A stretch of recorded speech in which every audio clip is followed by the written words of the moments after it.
Ni plan dia. Dah. 2 kali kita datang nak kosongkan rumah tu. 2 kali kita balik dengan tangan kosong. Tak mau dah. Tak mau. Tapi usaha kita bukan kosong, brother. Baru diorang lain tempat lain. Kat mana? Rumah pakcik diorang lah. Setiap tahun diorang raya kat situ. Maksudnya, sofa itu akan menjadi milik kita. Tarik. Tarik je lah.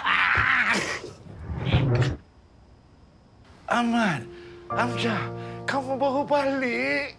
Dah lama Abah menunggu kamu. Abah rindu sangat pada kamu berdua.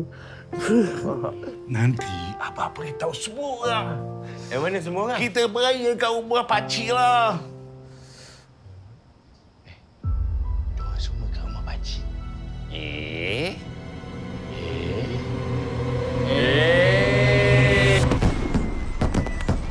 Lah, rumah pakcik dia kat sebelah aja.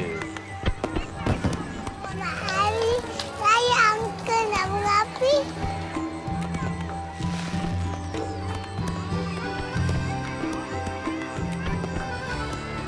Aku rindulah family aku. Aku pun. Weh, jom balik. Jomlah. Hei, bro. Kenapa dengan belakang kamu tu? Belakang sakit belakang. Dekat sofa tadi. Patut ke?